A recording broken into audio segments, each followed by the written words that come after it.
This is John Bailey, the epic voice of Honest Trailers, and you're listening to the Five-ish Fangirls podcast.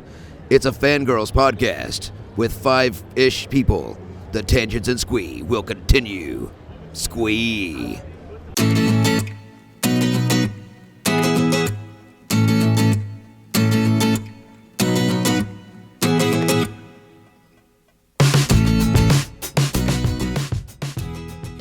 The tangents and squee continue all the way to episode 338 of the Five-ish Fangirls podcast. I know you don't like to talk about your life, but a guy with a freaking machete for an arm just chopped our bus in half.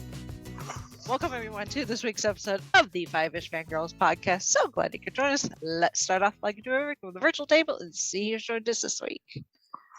This is Chrissy in Salt Lake City. This is Holly from Wisconsin. This is Rachel in Indianapolis, Indiana. Hello everyone. Hello. Hello. Oh, I've got an itch. I'd rather have an itch than lower back problems, which is what I have right now. Ooh. But thank goodness I have a heating pad. Yes. Sympathize and yay for heating pad. Yes. Yeah, it's time for. I have allergies all year long, but twice a year they get really bad. This is the other part of the year where they get really bad. Yep. I'm waiting for mine to kick in, and I'm hoping it waits a couple more weeks. But Not around here. Mm-hmm. So anyway, enough about health issues. Aches and pains, and Aches and pains. general getting Yeah. oldness. Some of us. Growing old, not always attractive to me. Mhm.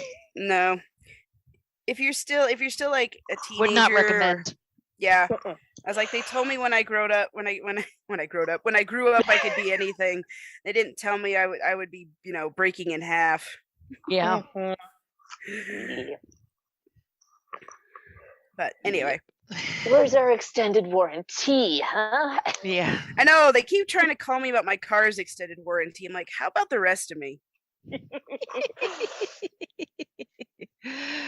Oh my. So, Yeah, we're a little salty tonight. These are the jokes, y'all. yeah. Well, Holly just had a birthday, so Yep. Yeah. Happy birthday to you. Woo! Yeah. Now you're even older than last time. Yeah. Yeah, I know the secret meaning of life right now. Hitchhiker's reference right there. That how old I be. Yeah. So it should be a really interesting year for you then. Yeah. Hopefully interesting in a good way. Yeah. Yes.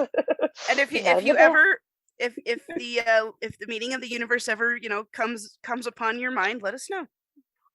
Will do. All right. Well, let's do the news, which we don't really have a whole lot of actually. So all we have Mhm. is Marvel dropped the first trailer for Hawkeye. Woohoo! Yep. So yay. And Christmas themed too. Yeah. So is this gonna be one of those? Oh, it's a Christmas show because it takes place at Christmas. Yes. So, It's gonna be like Die Probably. Hard. yeah. Back to video that I watched reviewing it and pointing out some of the Easter eggs and stuff was all like, yeah, it's a little bit Die Hard. Yeah. So but yeah, so this is Christmas, obviously. So this is Christmas. Yeah, it was like Yeah. it's like the minute like the Hawkeye, what bell has he started done? ringing and you hear well, I think it's Andy Williams, his version of Most Wonderful Time of the Year. And it's like, oh, crap, I don't want to start getting Christmas carols stuck in my head now. But at the same time, it's like, oh, more Marvel. So you're sticking me kind of in a catch-22 here, Marvel. But I'll allow it. Well, some of us have already started our Christmas shopping because, throw a rock and there's a shortage of whatever you just hit. Well, yeah. Right. So Well, and you have youngins, so yeah, that is certain true. That is toys true. I gotta you think need to about get this. early. Yeah. Yes, it's like I would rather, have everything early and then it's done and then I can enjoy my Christmas holiday. But And it's hidden it's hidden safely somewhere where they can't find it, but you can relax because you know, hey, I got it. But yeah. Well, okay, so slight tangent because I know they won't listen. We got Jared was like on the GameStop website last month, and they had it's the Mario Kart Home Edition. Ooh, nice. Which is you plug you have like a Mario or Luigi cart that goes around the house, and you set up a little thing and you can control it with the Switch, and so it's like you're racing in your house on your Switch. And GameStop was having them like Black Friday sale almost. Almost. It was like 30% off. So like I went down on my lunch break, and we just gotten paid that day. So I went on that lunch break and grabbed them, and they've been hiding under the bed, except our 4-year-old has figured out that stuff under the bed is a thing. Uh-oh. And then he pulled it out, and I was like, well, crap. But hopefully he doesn't. He does, because I got one of each. So I'm like, how can you choose, Mario, Luigi? And I asked the guy at the store, like, do you have one of each? He's like, absolutely. And they matched the price on the website. So yeah, if you ever find it anywhere cheap and you go to GameStop and they have it, they will match your price. Just nice. FYI. So anyway, so yes, I've been doing Christmas shopping. We may have ruined it, but oh well. He's 4. He's got a short attention span. He'll forget that. This is true. I don't want to ruin the magic of Christmas before he's, in elementary school. No, did Mommy move the hiding spot? A little bit. I just kind of rearranged stuff under the bed. We don't really have a lot of hiding spots. No, but you know what I'm getting.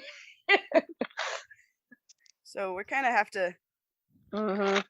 to make do with what we have. But anyway, sorry for that tangent. I was just kind of putting out a PSA for GameStop, I guess.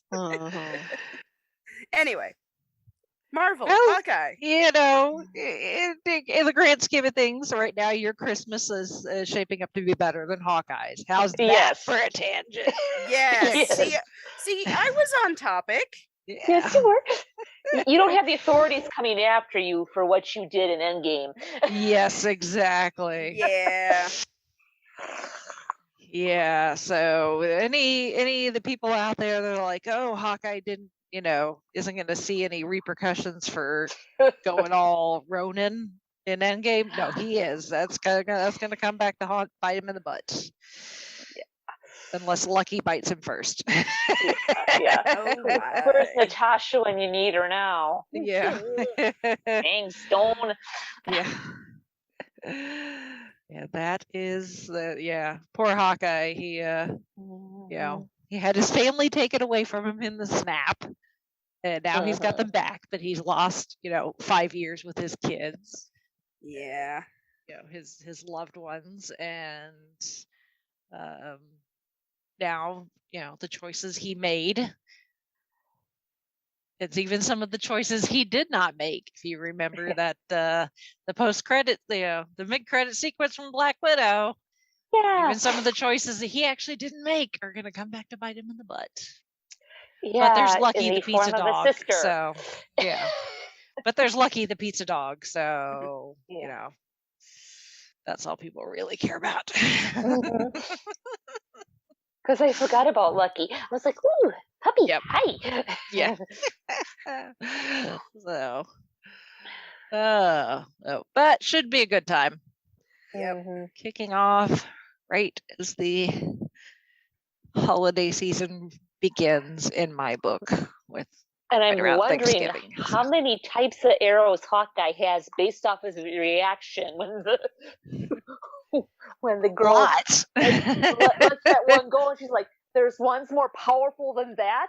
And it looks like, Well, Hey, he worked for Shield for the longest time, and then he was an Avenger, so he was getting his gear from Tony Stark. So right, not Justin Hammer. So yeah, Yes, Good. it's not going to blow up in his face. yes, right.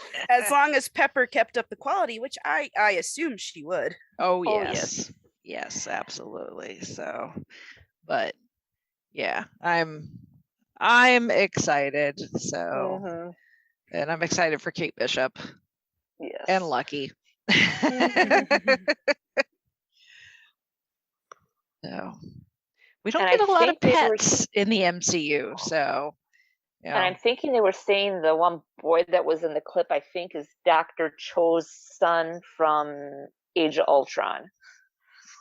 yeah, there's That's what rumor has it. Yeah, I there's could be wrong. several rumors going around of faces that we may see. But we will not necessarily talk about that because we don't want to perpetuate Right, Yeah. exactly. the rumor mill, Mhm. especially if they turn out to just be that, and then people will be like, "Well, Yeah. you said," and I'm like, so Well, so did everybody else on the internet, which yeah. Mm. Again, we're not going to we're not going to put any fuel in the fire in the rumor Yes. mill. So we'll leave that to Twitter. yeah, Yeah. and all the other places. So To quote the 11th Doctor, Twitter. Uh-huh. Clear the browsing history. yeah. Yeah, so and that's all we've really got for news is that the Hawkeye trailer. So a little bit of an announcement though. The Southgate Media Group podcast marathon has been postponed for personal reasons that I will not share because it's not my place to. But hopefully when things calm down, that we may be able to try it again at a later date. But for right now, like the Kickstarter and everything is just everything's put on pause. So Yeah. Stay tuned. Yep. Yes. We'll Maybe. let you know when things fire back up again. Yep. Mm-hmm. Yep. So in the meantime, our topic that we had decided on, we'll just stick that in our back pocket. Yes. Hopefully it Lawn will still for later. Yes. Hopefully it will still be okay, even though it won't be quite as timely. But that's all right. Yeah. Yep. So We'll survive. Yeah. Yep. So yeah, that's it for the news. So let's move on to the feedback. We've got some feedback from Shalane. Yay. Biggest fan. And she says, speaking of Up and Ed Asner, 2 actors from Up have passed away this year because Christopher Plummer also passed away this year. That's right. He was in that. He was he was the villain. The villain that you didn't know was a villain until later. Yeah. Yep. The childhood hero. Never meet your heroes, everybody. Yeah. Right. Although by all accounts, Christopher Plummer was a cool dude. So yeah. Just played a bad guy. That's yes. And then she also mentions the fact that because we were we're talking about the cast of the Mary Tyler Moore Show and how they're all gone except for Betty White. Yes, also Betty White is the last Golden Girl left as well, which I just finished binging the Golden Girls the other day. So Shady Acres, nah, Shady Acres. Shady Pines. Shady Pines. Shady Pines, sorry. Yes. But yeah, I even thought about that when Ed Asner passed away because there's even a scene in I think one of the earlier seasons of the Golden Girls where they make a pact that, you know, if one of them gets to the point where they need, like, you know, help and needs to go to like a nursing home or something, they'll all go so they can stick together. And then Betty White's character, Rose, is even like, well, what happens when there's only one of us left? And, you know, it's like, oh, that's the case for her for both shows. She's the one that's left.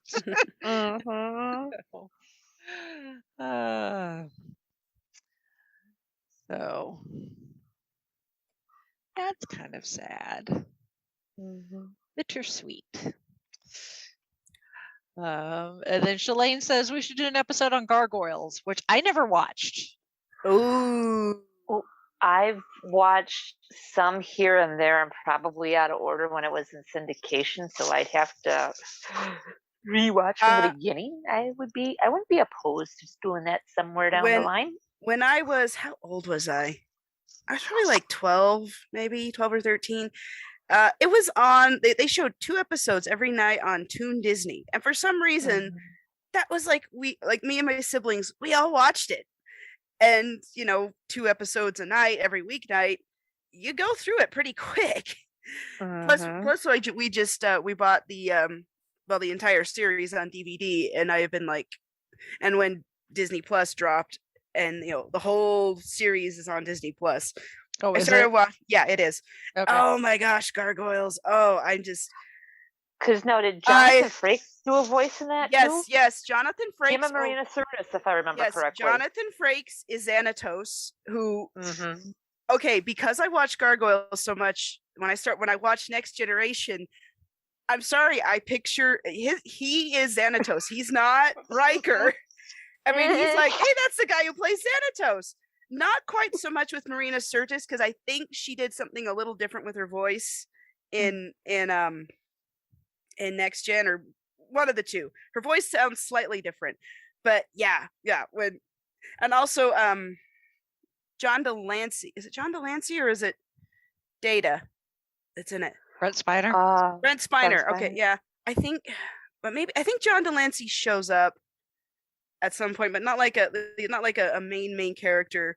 But Brent Spiner is for sure in it, and I think LeVar Burton has a few characters here and there in it. I think I'd have to look it up and make sure. But yes, Gargoyles is like one of those. It's like, you know, you have the Disney afternoon, DuckTales, Chip and Dale, the Gummy Bears. That was my jam. Yeah. Although, then you have Gargoyles, which is like, you know, Disney. Seriously, Disney did this, and yeah, they did. And yeah, I would totally. I think I'd want to rewatch it a little bit more, but I'd have to watch it at all. It is fantastic. It is just one of those, like, okay, so there's 3 seasons. The first season is pretty short because it's one of those like, okay, this is our first intro, and we don't know how well this is going to go. But then, you know, the second season, there's a ton of episodes, and you have references to Scottish mythology for one thing. Then like Macbeth and some Shakespeare references in there. Then, you know, just you know, supernatural type things. And yeah, the second season, like they go to Avalon and they do all this. Whoa, holy cow. It's just like all the things that they could throw in there that you'd think, how is this, like, this isn't going to work, and yet it does. So, and then the third season is the Goliath Chronicles, which is okay. It's like, if you know, okay, the best way I can describe it is, if you're into anime, sometimes you have filler episodes, which are just kind of fluffy one-off things that kind of they fill in until you get back to the main plot of whatever manga you're adapting. And sometimes there's so much filler that you get canceled before you catch up. That's what happened with season 3, which it's not bad, but it just isn't the same as season 2, which is phenomenal. So yeah, but yeah, at least season 2 has a crap ton of episodes. I am blanking on how many right now, but go look it up on Disney Plus or whatever, and just, yes. So I think we should do That's my pre-review of it if we ever, get it on our schedule. Oh, okay. But yes, it was. Oh, it's a good one. If it's on Disney Plus, then Yep. I know I can go and watch it. So Yep. all right then. Well, I will add it to the list. Our ever-growing list. Yeah. I will say I just finished Golden Girls and now I'm back on Leverage. So partway through season 3 of Leverage. So Ooh, nice. we will we'll see how fast I get through that. Yeah. Season 2 of Gargoyles is the longest. Season 2 has 52 episodes. Yes. Wow. They're short. Oh, okay, yeah, that's. Yeah, so it's like, I mean, it was supposed to fill a half hour, so it's not like a huge amount of commitment, but still, I mean, 52 episodes. That I kept thinking that was right, but I wasn't 100% sure. So I'm like, is that? Yeah. So and seasons 1 and 3 are 13. Yeah. So, so that balances out then. Yeah, it does. So, yeah, season 2 is huge, but the others are it's okay. So it's not like, staring down, oh my gosh, 10, 15 seasons of Supernatural. Yeah. Got it. 45 minutes apiece each. Yeah. Yes. Yeah, so you could one shortened season. Yes. Yeah, so you can watch this one and not, feel like you're staring down the barrel of impossibility. Yep. Yeah. Okay, good to know. Oh my. Yes. Oh, and Ed Asner plays Hudson. That's what got us on that. That's yes.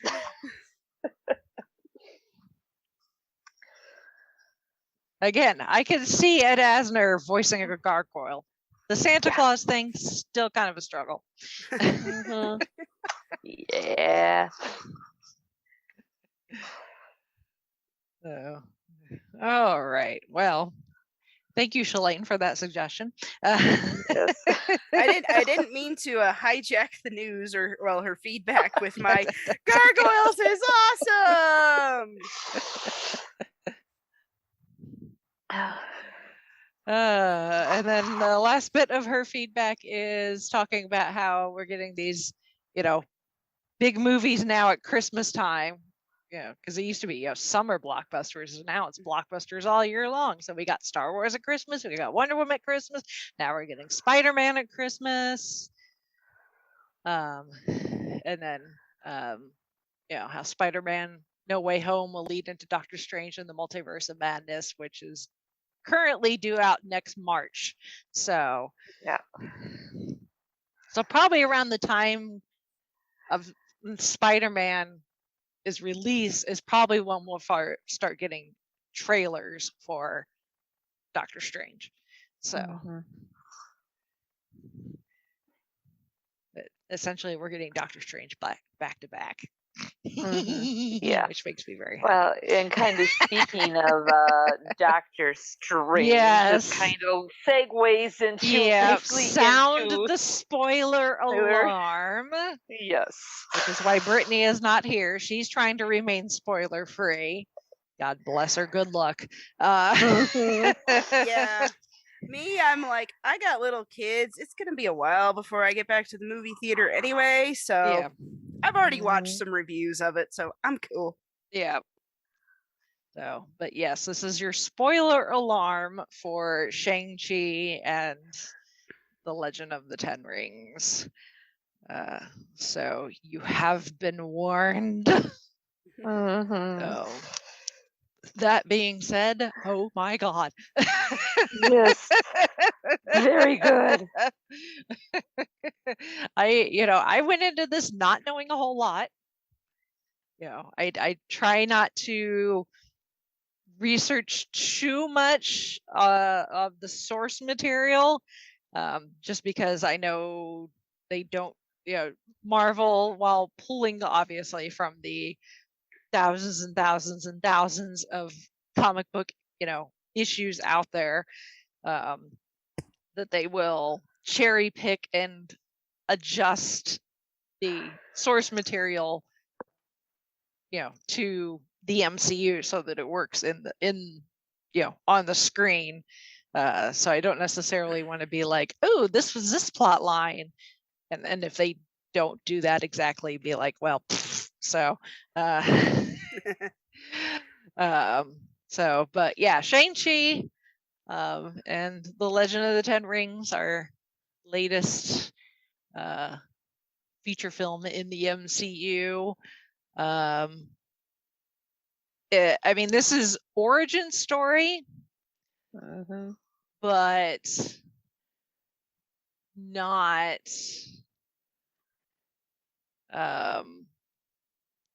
but it's not like just an origin story.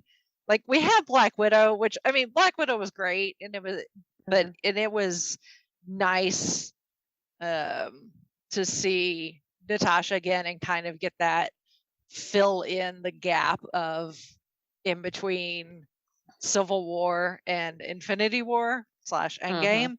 But other than the sequence with Val and her sister, the rest of Black Widow doesn't necessarily matter to what's going to be happening going forward, now that we're in phase 4 of the MCU.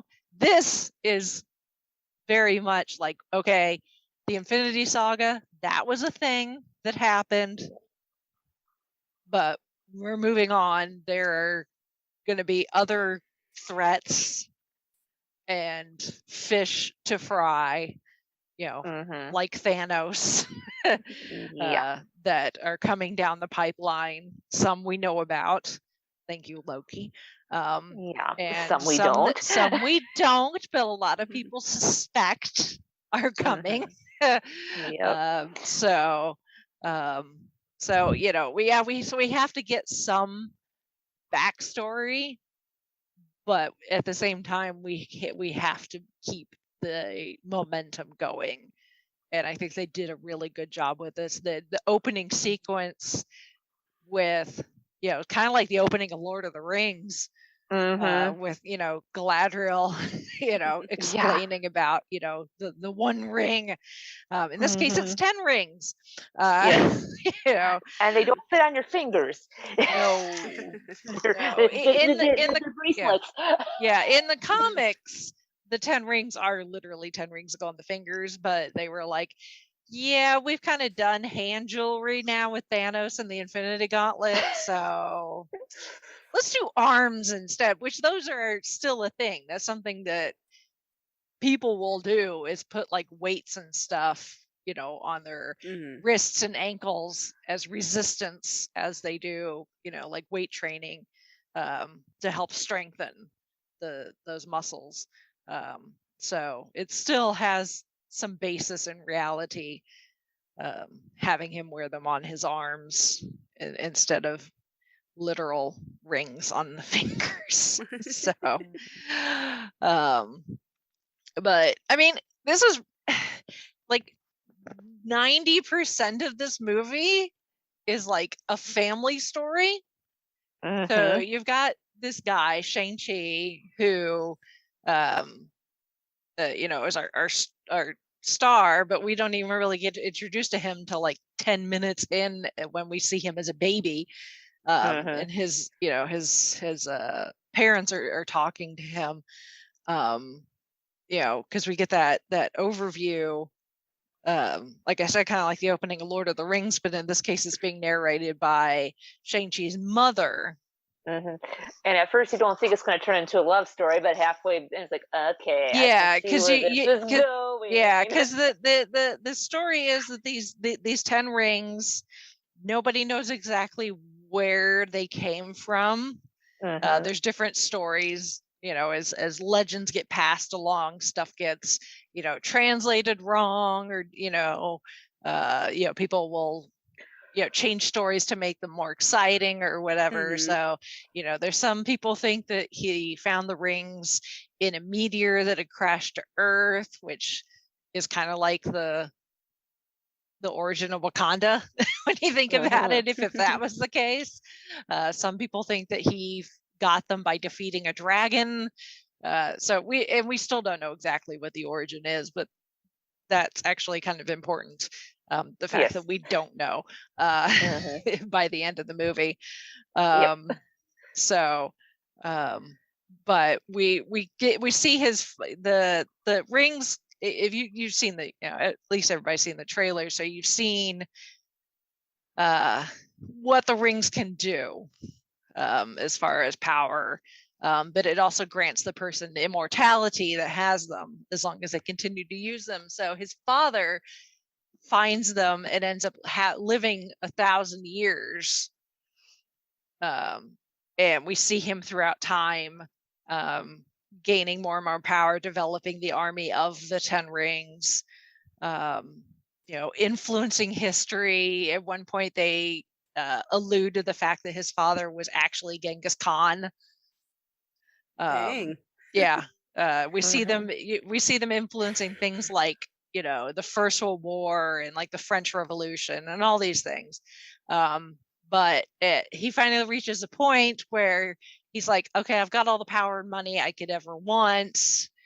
What's next? And he hears a story about this hidden village called Tao Lao that supposedly holds a power even greater than the 10 rings. So he goes looking for it and reaches like the entrance of it, I guess, and is met by a guard that ends up being this woman, and they end up having this fight that ends up turning into flirting. If you could fight and flirt at the same time, that's exactly what these two are doing. Yes, because I could just see the looks they were trading. I'm like, yep. Yeah. I know where this is going. It happens. Yeah. And the people of Tao Lao have power too. They never give it a name, but it's very Avatar-ish, like airbending type. They draw their power from like the earth. Yeah.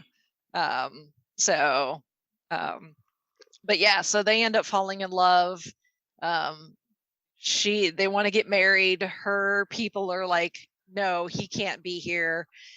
So she decides to leave and they go back to the real world. He puts the rings away. They get married, end up having a couple of kids.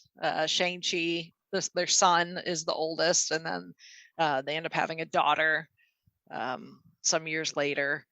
And they live a kind of a quiet life until their father's past comes back to kind of like what Hawkeye's about to go through. The people he wronged while he was, being a bloodthirsty, vigilante, just killing and doing all sorts of bad things, not giving really any thought to who he may actually be hurting. It comes back to haunt them. And their home gets attacked and the mom ends up dying in the process, but not before she kills like 20 people on her own. So mom still got it. Yes. Yes. Yeah. So, but losing his wife sends dad into off the deep end a little. Yeah, off the deep end. And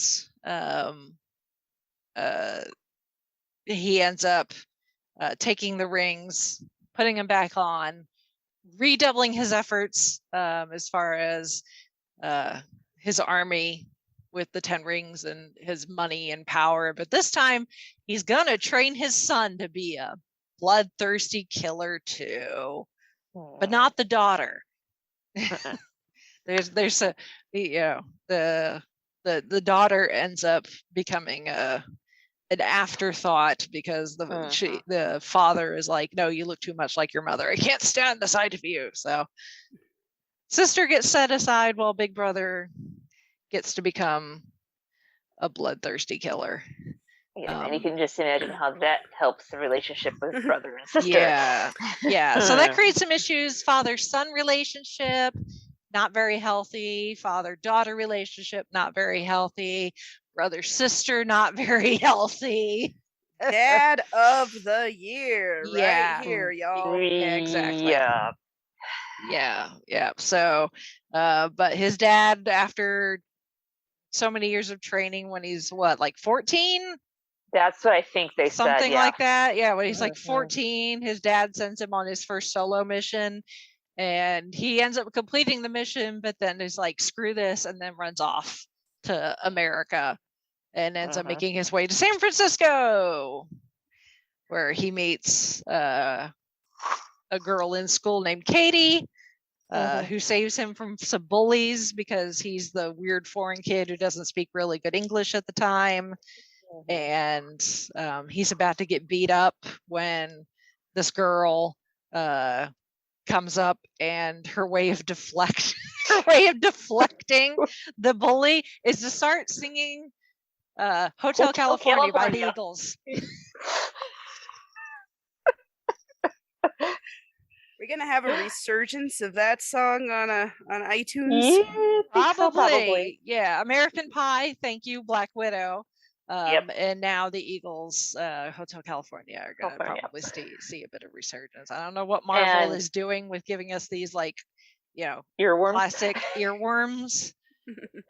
Not that I'm like hating it. I just, just saying. You know what's going to come next. Yes. And Katie is played by I just got American Pie out of my head. Yeah. This is the first time I've seen Awkwafina in any type of role. I mean, she is absolutely fantastic. She's hilarious. Yeah. She is absolutely hilarious. Just to share a little bit of the off conversation on Messenger between Rachel and myself, I was saying the team up, if we got Darcy, Katie, and Luis in one room together narrating or doing a podcast about all the adventures of the Avengers and all this, pure gold. Yes. Marvel, if you're listening and you decide to do this, please give us just a teeny tiny bit of credit. Yeah. Like, can we have like a podcast, but it's an in-universe podcast with like these three characters? Yes. And like I was telling Holly, it's like, yes, those three would just be chatting up a storm. It would be hilarious. Meanwhile, Jimmy Woo is in the corner playing with his deck of cards, wondering why he can't hang out with the cool kids. Mm-hmm. He'd have his own little segment because they let him do it out of pity. Friend would be like yelling, listening to the podcast, yelling, "Why am I not on?" Yeah. They have to call security on him. Yeah. Yes. So that's the backstory of Shang-Chi's family. So then we get to present day. It's 2023, so post Endgame. People are still talking, we're still seeing signs, even though, it's set in the States, they're in San Francisco, so we're other side of the country, but we're still seeing similar things to what we saw in New York, with the signs for like recovery groups and assistance and that sort of thing, affected by the blip, get support here or whatever. You may be entitled to compensation. Yes, exactly. Exactly. Yes.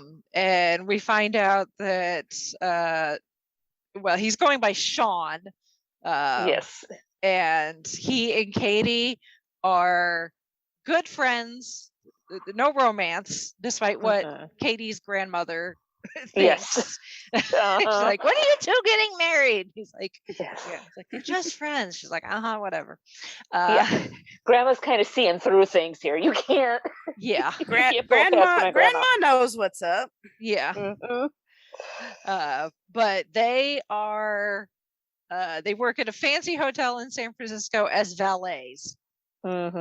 Just working their job as far as, they're friends, and he doesn't have any family. But Katie's family's kind of adopted him, giving him food and stuff. And they're like, y'all could have so much potential, why are you just working this dead end job? Because they're just, they're collecting keys from very, rich people with these very fancy cars.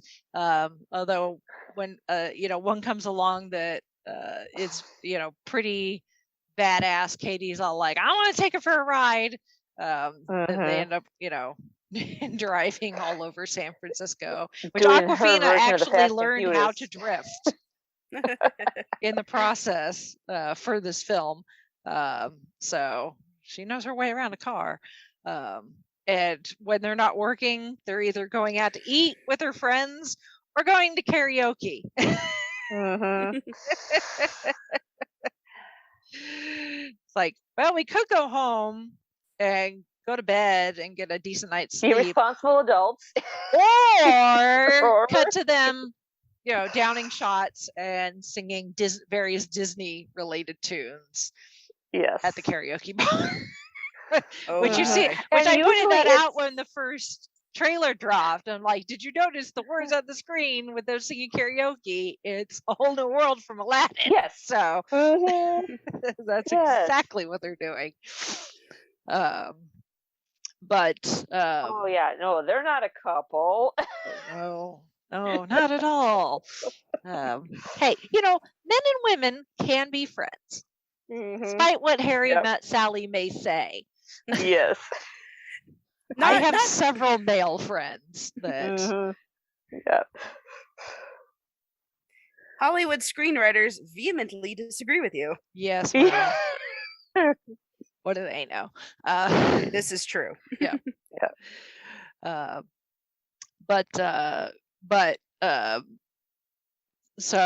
one day when they're on the bus headed to work, they get attacked. So that's like the first big set piece is this big fight sequence on this San Francisco city bus. The driver gets knocked out because, of course they do, and Katie has to take over driving. And it's so funny. They're zipping all around. A lot of this was shot in San Francisco, and I've been to San Francisco a couple of times now, and there were a couple of shots where I'm like, I know exactly where they are. I've been on that street. And I was kind of getting little flashbacks from the movie Speed. Yeah. With Keanu Reeves. Yeah. Or Ant-Man and Yep. Wasp, which also takes place in San Francisco. So yeah, there was a couple of, I'm like, I have walked up that street. I know exactly where they are. So now next time I go to San Francisco, I can, like I did in Cleveland, looking for filming locations, I can do the same thing in San Francisco. But yeah, the fight sequence is just really, really cool. I think I said when I was on Happiness and Darkness, it's like they saw all the hallway fights that are in the Netflix Marvel series. Like Daredevil did it first, but like all of them have had like a hallway sequence. And they looked at that and they were like, hold my beer. Let's take that hallway and put it on wheels. Exactly, yes. Going up and down very steep streets in San Francisco, because they aren't flat. Those are not flat streets. Those are very steep. And we're going to make sure the bus is an accordion style bus so we can split it in two. Yeah, it's one of those super long ones that has a little accordion bit in the middle. Oh, it was really, really cool though. Really cool. I mean, when Machete Guy, puts on I'm just like, oh crud. Yeah. This isn't good. Yeah. It's just this guy that is missing, like Coulson, had lost like the lower half of his arm, but instead of, getting like a prosthetic arm, instead he can interchange bits and pieces. And in this case, he has like a giant machete that Because can of extend, course you do. and he can use it and swing it around and cut things. Take And that, this isn't any Taser face. ordinary machete. This is a machete that glows. Yes. Yeah. So Almost kind of like the dark saber, but instead of black, it's red. But But that kind of kickstarts everything as far as getting the family drama back in gear, because at this point it's been like 10 years since Sean ran away, and he realizes he needs to go and find his sister, and Katie's all like, well, I'm going with you, and he's like, what? She's like, no arguing. He's like, okay, because that's the relationship they have. So they end up going to Macau, and go to this underground fighting ring, fight club, essentially, where people fight for money. And you're but a tough in the guy. because they've been traveling and they've been on a plane for like 18 hours or whatever. In that time, there was a guy on the bus that's like like an influencer or whatever, and starts streaming on whatever the MCU equivalent of like Twitch or whatever is. And so the fight goes viral. So by the time they get there, everybody's like, bus boy. Kind of like what's his name from Spider-Man Far From Home. Yeah. So they go to this fight club, and Sean ends up inadvertently signing up to fight. And the guy who's like the MC, who also works there, his name's John, is showing him around, and we see like the smaller rooms where they're like something you'd see at like a zoo, and there's there's like two people in a room, and there's big like plexiglass window, and people are outside cheering, and there's just random people fighting. But one of the matchups in one of those smaller rooms is a guy who has extremists. Nice callback to Iron Man 3. How he hasn't exploded is beyond me. But whatever. And he's fighting one of the Black Widows who had been freed from the mind control back in the Black Widow movie. So that was like, pre-Infinity War. And, apparently that's what she decided to do eventually, was to use her Black Widow fighting powers and make money in an underground fighting ring in China. As you do. So and then we get a little surprise when he's walking up to the main center ring. So there, Katie's like, oh, is he gonna fight in one of these rooms? And John's like, no, he's gonna be fighting on the main stage, which is the big chained circle, big, cage match where we see Wong fighting Abomination. How is that for a callback? Well, I guess Wong's found a way to make sure he has sandwich money. Exactly. Mr. $1.50 is all I've got on me.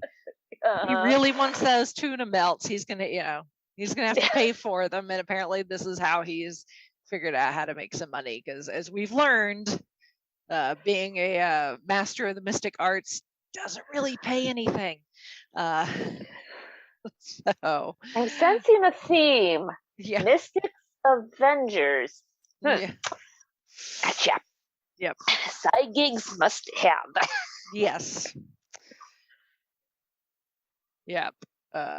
So that's fun to see Wong and Abomination fight, and Wong ends up using his sling ring to open a portal so that Abomination punches himself out. And then we get a little scene of them talking, and apparently they've been doing this a while. Because he comments, you've been pulling your punches. Yes.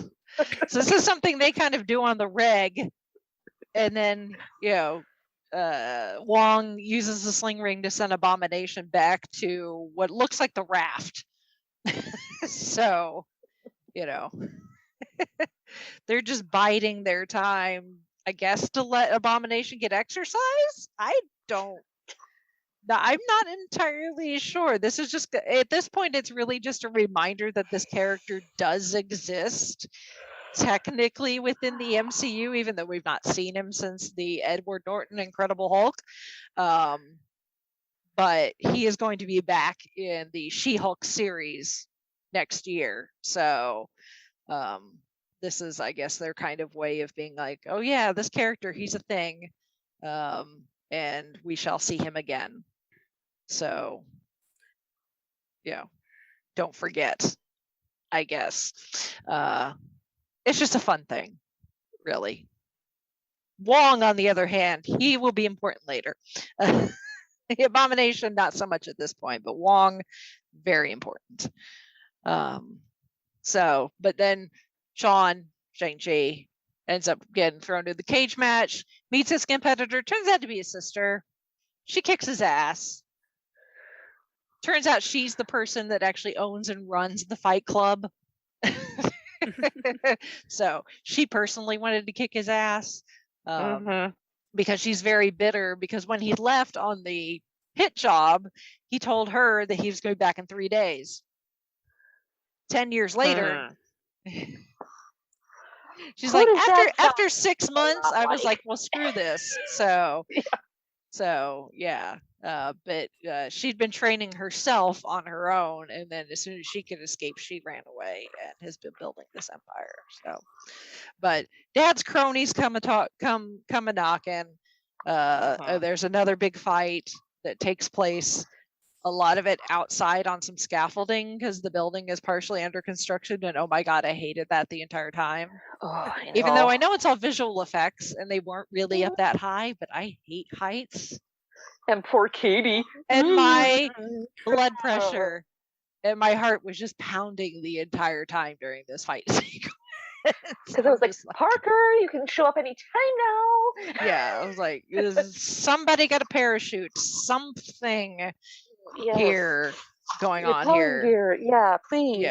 Yeah, I was not having it. So I was like, I know it's not real, but it doesn't matter. It does not matter. So so lovely Daddy shows up and is all like, hey kids, how's it hanging? We're gonna go back to my compound now. So they all hop in the helicopter and go back to Daddy's 10-ring army secret compound in the middle of wherever in China, and try to have a family dinner. That's very, very awkward. And at least the sister told Katie, it's like, you don't speak until spoken to. Yeah, Katie gets to come along. That's the one thing I love, is like Katie just goes along with everything and like nobody questions it. Yep. Nobody's like, who is she? What is she doing here? Just, they're like, okay, well, she comes along too. So even the people that don't know her or really know what her and Sean's relationship is, like, yeah, just whatever. She's part of the package. And he explains to them that supposedly even though both kids ran away, he's always kept tabs on them, so he's always known where they've been, which is kind of creepy, and was just letting them live their life. But now he needs them both because he has been hearing the voice of their mother call to him, and now, he believes doesn't send red flags up. And he believes that that she's not really dead, but being held hostage by her people in Tao Lao. Okay. Yes. Yeah. But he needs both of them to go with him so that their happy little family can be reunited. Because this doesn't sound sketchy at all. No. Because what led Dad to that is the mom had given them both like these jade, I think they were jade like necklaces. Because he shows them on the compound, he places them into the eye sockets of the dragon, and it gives them directions on to how to get into Tao Lao. Yeah, because Tao Lao is kind of like Wakanda hidden. It's like Wakanda is hidden, but it's also kind of like Brigadoon, Ah, yes. where it will only appear to Like once every so often. And Yes. that's what's getting ready to happen is like in like 3 days, like, you know, the pathway will be revealed and you can go through and, you know, gain access to Tao Lao. But both Sean and his sister and Katie are like, yeah, this is a bunch of crap. Dad's lost it. We need to find a way to. Yeah, he's like, we need to find a way to get to Tao Lao and warn the people there because he's probably gonna go in guns a-blazing without Daddy knowing. Yeah, which is not gonna go over well. So they, in the process of them trying to figure out a way to escape, because when they're all like, Dad, you're nuts, and Dad is all like, I'll show you, and he locks them up. So they're like, we need to get out of here. And they start hearing these strange noises while being locked in the basement. And, you know, they're like, what's that? So they go investigating the weird noises and find a hidden room and discover that it's a guy making a bunch of racket. Yeah, that guy would be Trevor Slattery. Yes. And he has a cute AKA fluffy fur ball with him. Mandarin from Iron Man 3, played by Sir Ben Kingsley. Yes. I lost it. I absolutely lost it in the movie theater. And he has more hair this time round. Oh my God. Even now, just thinking about it, I'm like getting tears in my eyes again because it's just so funny that of all the characters that they would bring back in the dungeon. That takes some cojones on Marvel's part. It works brilliantly. It absolutely does. Like if you saw the short, I forget which DVD it was on. It may have been the Iron Man 3 DVD. I don't remember. They did those series of shorts, like a strange thing happened on the way to Thor's hammer, which has Coulson in it. And then All Hail to the King. Yeah. Which is where Trevor gets busted out of jail and leaves Justin Hammer behind. Thank God. And that is Wenwu. That's Shang-Chi's father.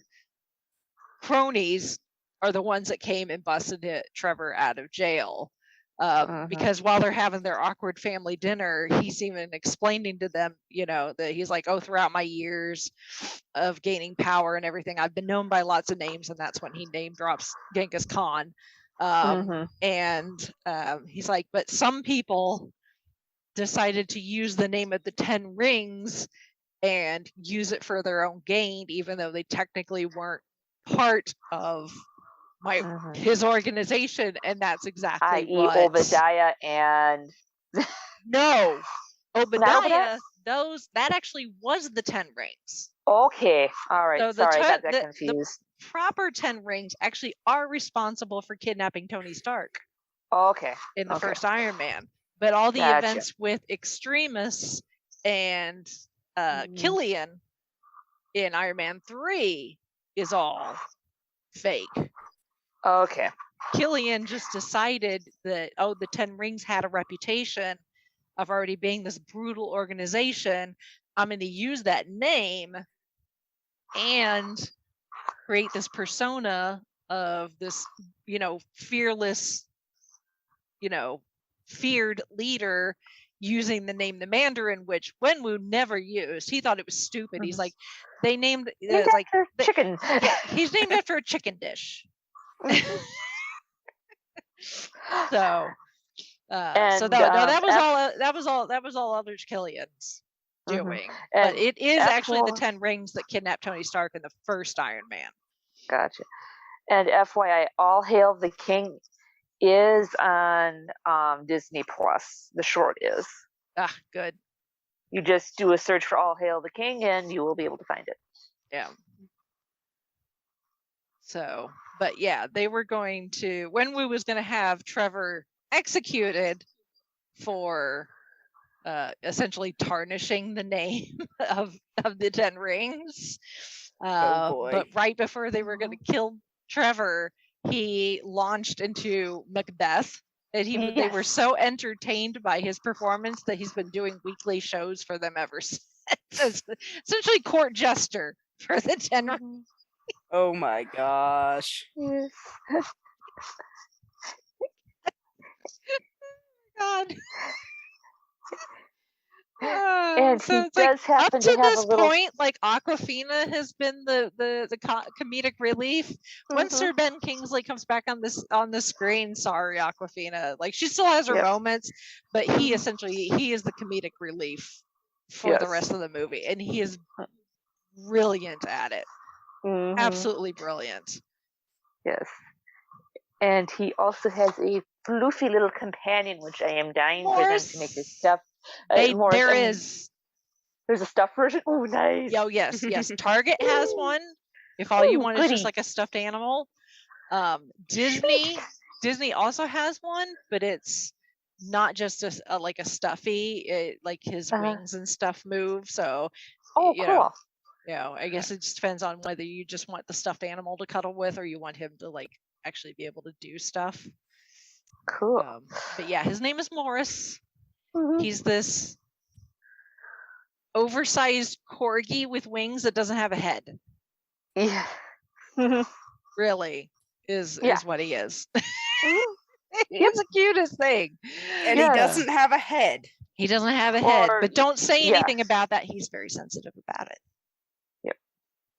I'm trying to imagine cute and headless. It works. Okay, it works. Okay. When I get around to seeing this movie, I'll take your word for it, but I'm not seeing it in my head. Oh, he's adorable. He's absolutely adorable. And unfortunately, the pictures of the plush on Target's website don't really necessarily do it justice, but I will put the link in the chat in Zoom so you can see it, Chrissy. Okay. So he's a creature from Tao Lao.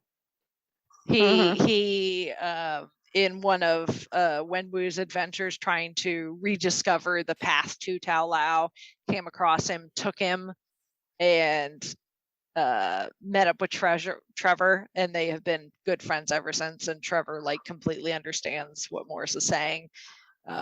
When Morris first walks in the room, 3 legs. Yes. Or 4 or 6 legs. 6 legs. Yes. Yeah. Okay. And 4 wings. So. Yeah. But when he first shows up, and Sean and Katie are like freaking out.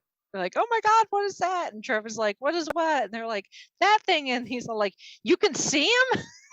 He's like, "I thought I was hallucinating him the entire time."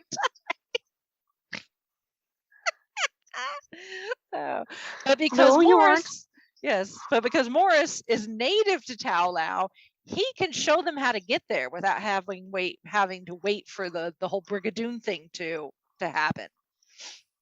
So they get the jump after a bit of a car chase trying to get out of the parking garage. They end up stealing a Machete Arms car. Nice product placement for BMW.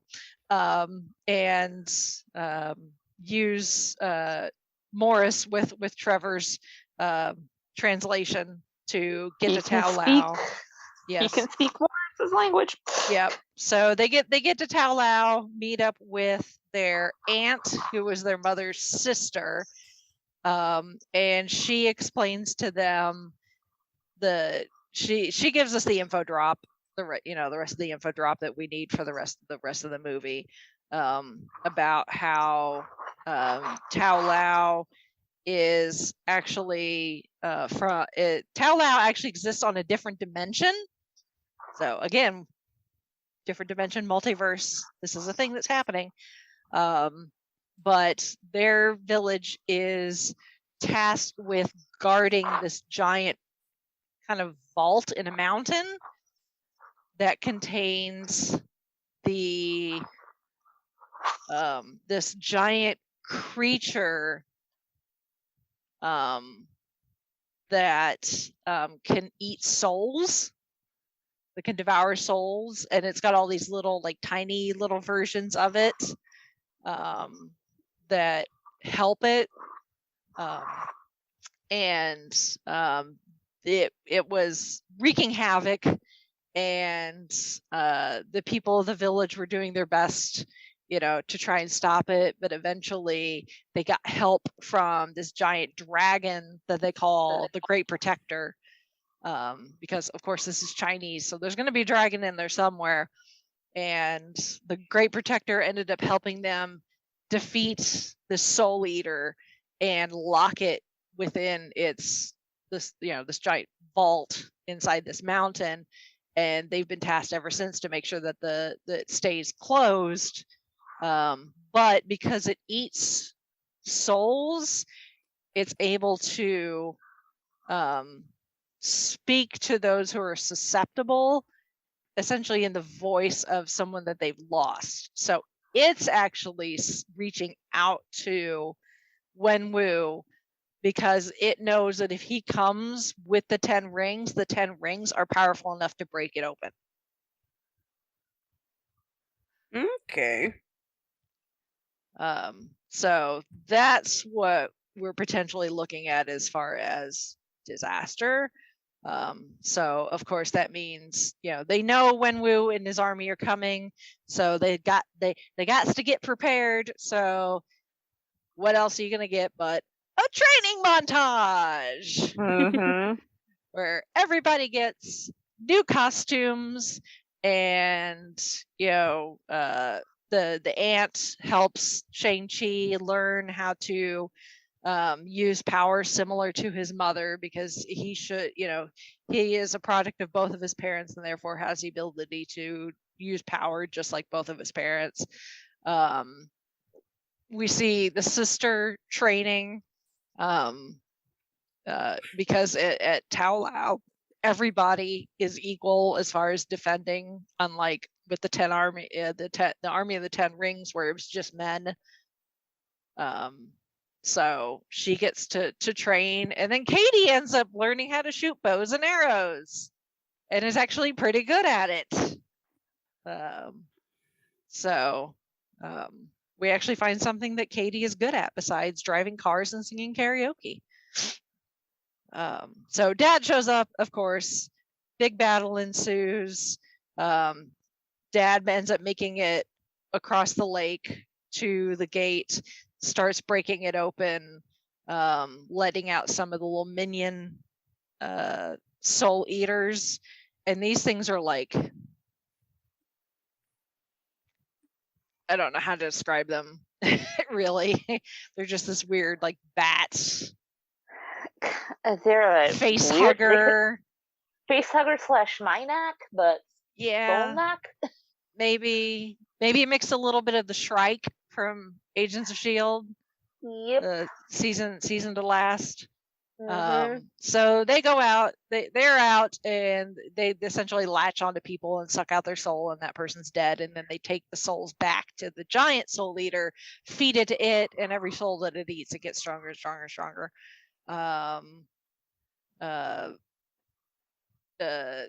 Shang-Chi, of course, ends up having to confront his dad.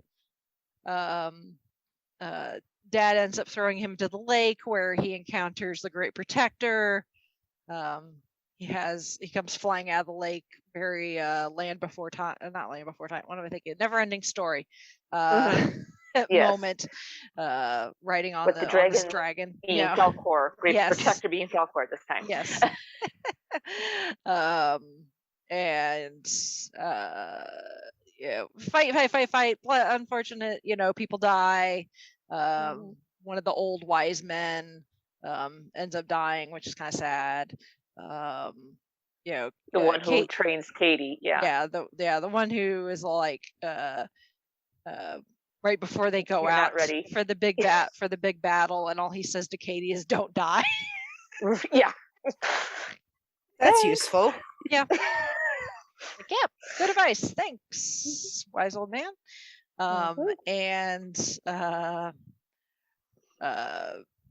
the more and more of the Shrike things get released, and they end up convincing the surviving members of the Ten Rings army to fight with them instead of against them. But by then, Dad is on the other side of the lake, so he's not part of that conversation. But of course, he and Shang-Chi have to have a battle, very Luke Skywalker, Darth Vader, one-on-one. But then the gate, the ends up getting completely opened. The big Soul Eater is emerged, and Shang-Chi has shown his father that he's very powerful, and is able to utilize power both like his mother and with the Ten Rings. And Dad ends up pulling a Darth Vader. Imagine the giant Soul Eater as the Emperor. Yep. And sacrifices himself so that the rings can be passed on to his son. And then Shang-Chi is able to go all, mega Dragon Ball Z Goku on the, on this giant Soul Eater demon thing with his sister's help. Sister does help. They have a moment. She tries to sacrifice herself, and he's like, no, I'm never going to leave you again. And it's this whole moment. But then, the battle continues. So it has to, the moment is over fairly quickly. But in the end, they defeat it. And there was a kind of cute yet sad moment. Morris comes and finds Trevor thinking he's dead. Like, no, because Trevor's laying on the ground, and Morris is all like, it has a little Morse speak of like, a little chirp chirp, whatever. I knew he wasn't dead. Yeah, I knew he wasn't dead. The minute he popped his head up and he's like, I'm not dead.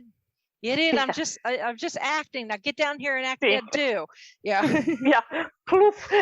Yes. So Morris does the same thing. He just plops down on the ground like, yep, just gonna lay here and pretend we're dead. So very cute. So yeah, they dad's dead, unfortunately, but in the grand scheme of things, he's probably better off, because now he actually is reunited with his wife, which I think is what he really, at the end of the day, what he really wanted. So it's like, you could just kind of see in his performance that he's like, I'm not going to fight this. My son has proven that he is worthy of the rings. I want to be with my wife. I am going to surrender. He's like, I'm here. I am not going to. This thing has got me. I'm just like, give up the ghost, and it is what it is. And I'm not going to go back on the promise that I made to Shang-Chi that if you someday he would inherit the rings. Yeah. That he could inherit the rings. So yeah. So the village is saved. The evil Soul Eater has been defeated. Brother and sister have reunited, and they've got, even though their dad's gone, their mother's gone, they have now connected with their mom's sister and the place that she grew up. So they'll have that family connection going forward. And then they go back to Sean and Katie back at the same restaurant with their two friends that we saw earlier. That were telling them that they needed to get a life. Yeah. And so they're telling him everything that happened. And the one friend is all like, you really expect me to believe that? Kinda, yeah, but yeah. And then if you don't, it's like half of the world disappeared, and you have this to, you're struggling to believe this story. And everything that the planet has been through. And then after they get done, all of a sudden you see this portal open behind said friends. Yes. Yeah, the friend is just going off like I was like, I don't believe you guys, trying to pull something like this, it's like, yeah, I know I gave you a hard time. And then Wong just shows up, with a portal, and he's like, Shang-Chi, like he's like, your table is ready or something. Yeah. And they're like, almost kind of like Doc Brown. Yeah. You gotta come with me. Yes. That's essentially what it is. It's like, do you have the rings? He's like, yeah. Come with me. Yeah. Okay.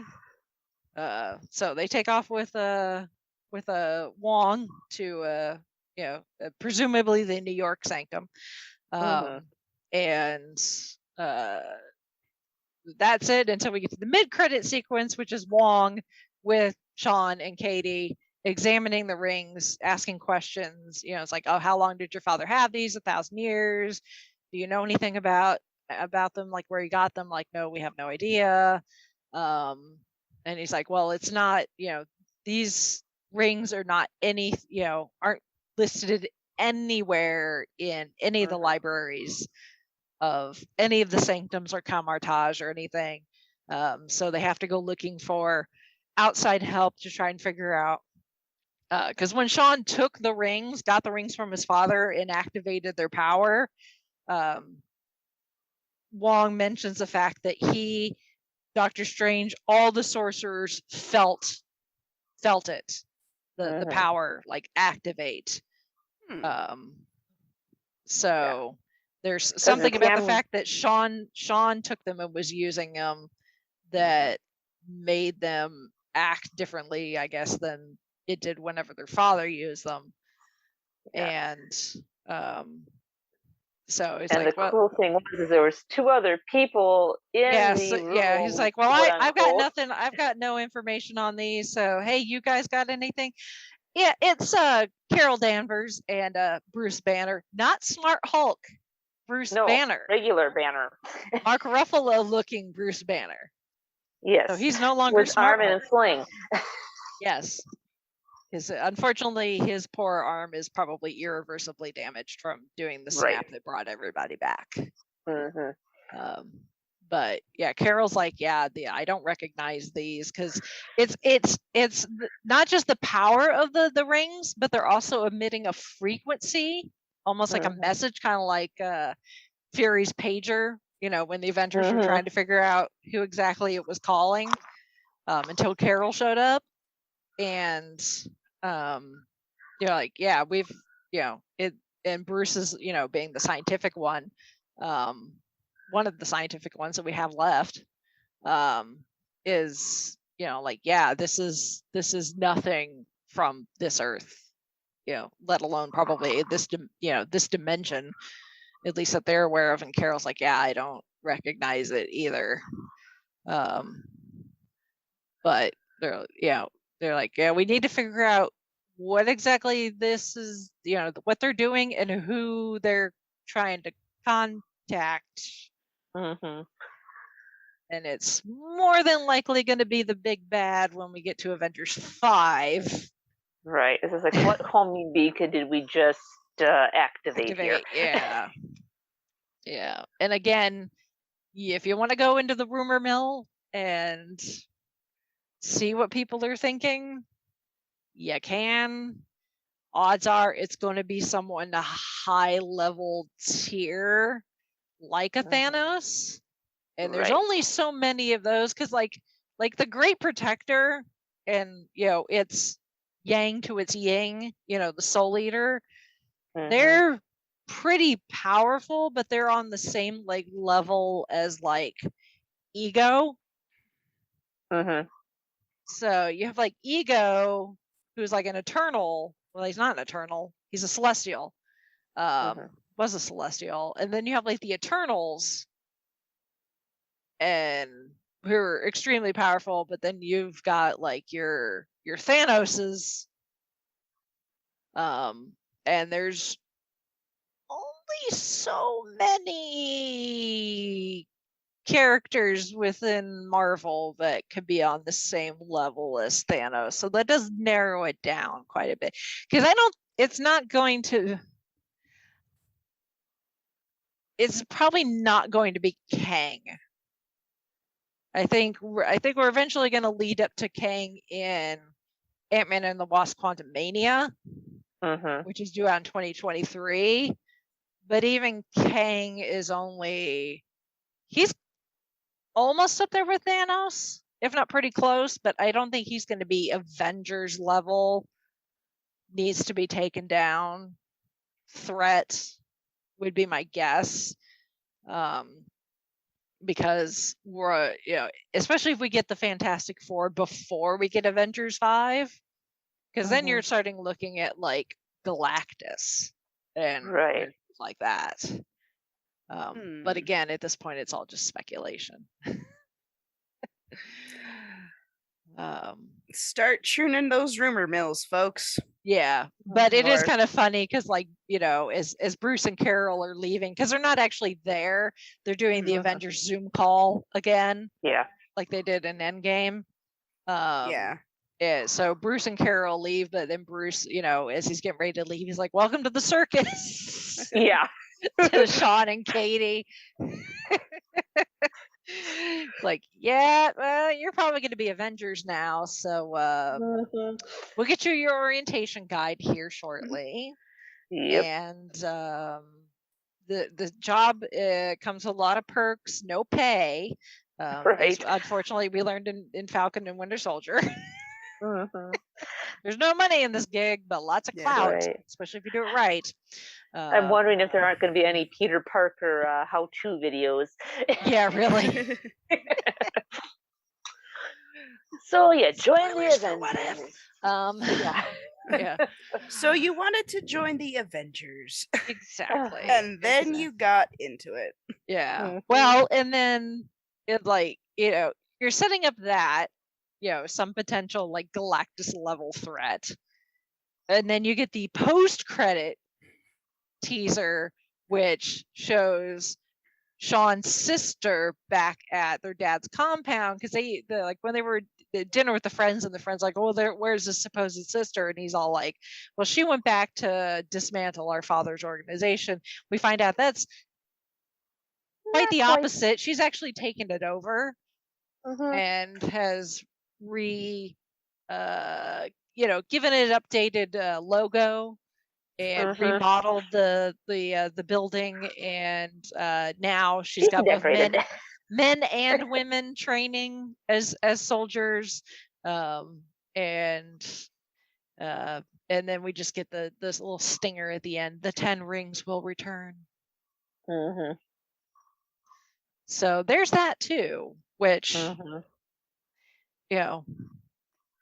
So is all forgiven or is all not forgiven? And there's exactly more, exactly. Is she using this just to build more clout for herself?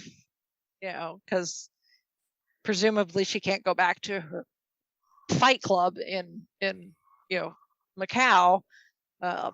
So is she just taking the fight club to a whole new level, or is she going to be the next? Is she going to be baddie?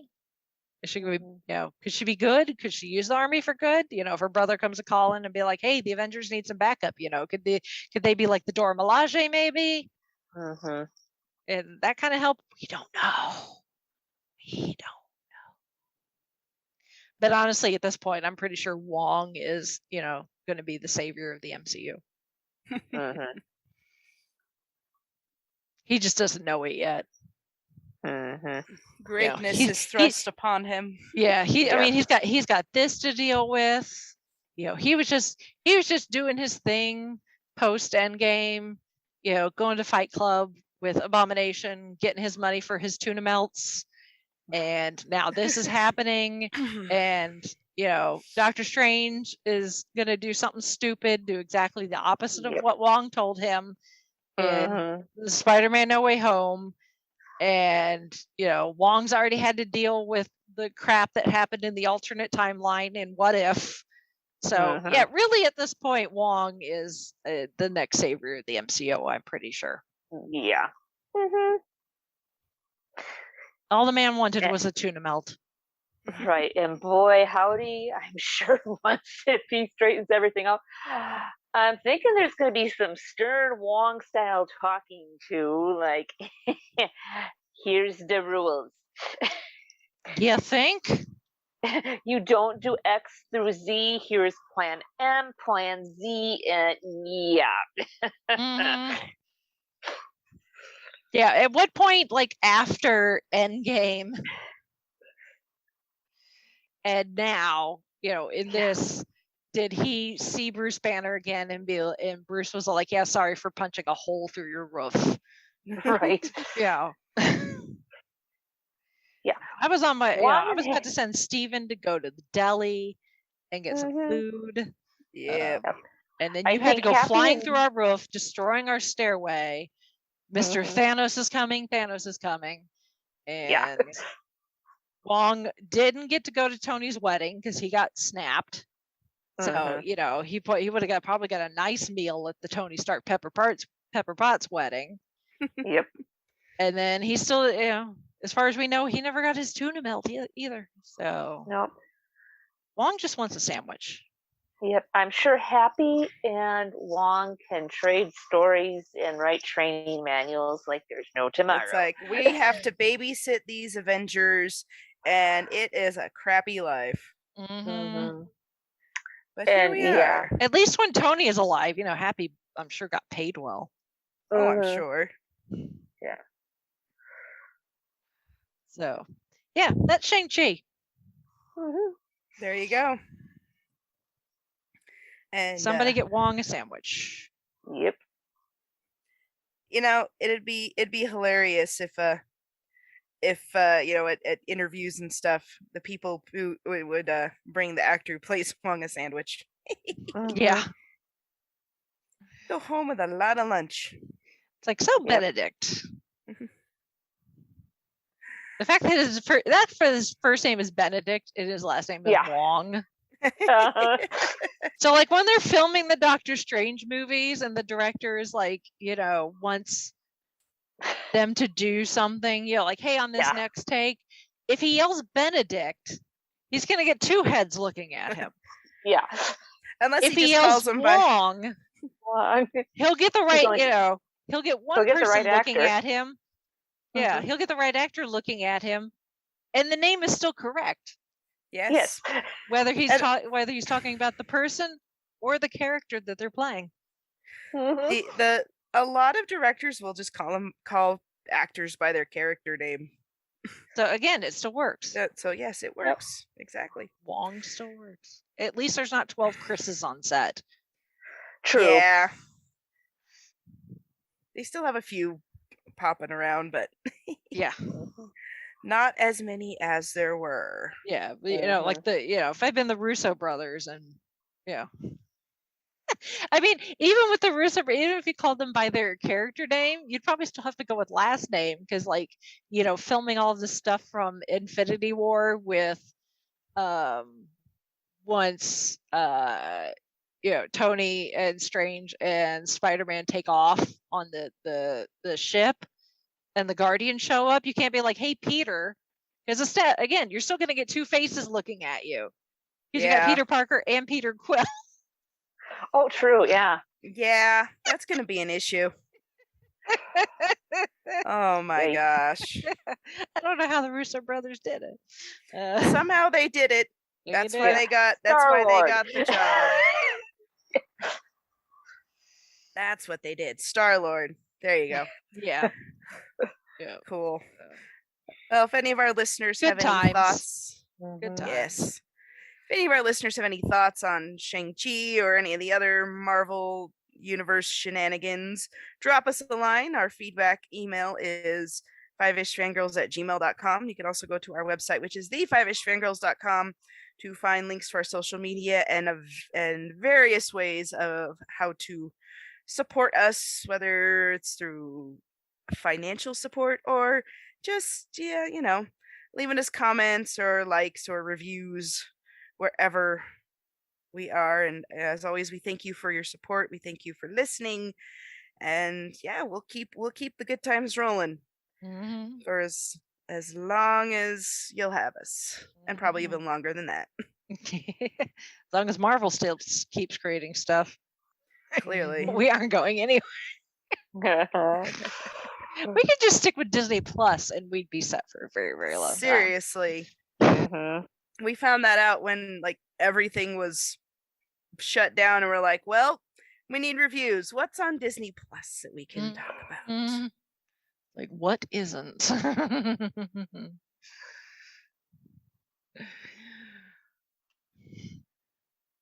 And that may be just exactly what we're doing next week. Oh! Spoilers, sweetie. Spoilers, sweetie. Yeah.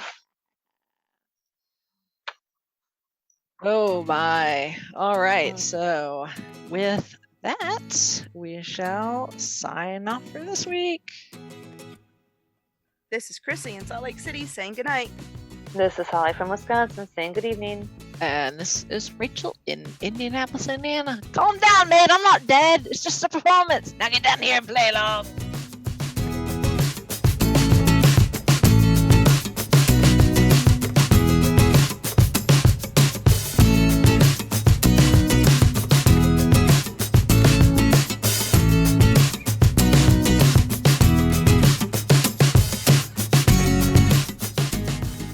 Listening to the Five-ish Fangirls podcast. You can find more episodes and information at the5ishfangirls.com. Any and all books, movies, games, and any other forms of media mentioned are owned and operated by the respective copyright holders. No copyright infringement is intended or implied. If you wish to support the show, the easiest way is to leave us a rating and review. More ratings and reviews will make it easier for others to find the show. If you wish to support us monetarily, you can do so at patreon.com/5ishfangirlspodcast. All money goes towards fees and equipment to keep the show going. For official Five-ish Fangirls merchandise, visit redbubble.com/people/5ishfangirls. We love hearing from our listeners and encourage feedback. You can email us at fiveishfangirls@gmail.com. You can also like and follow us on Facebook at facebook.com/5ishfangirls. Thank you so much for listening, and may the squee be with you.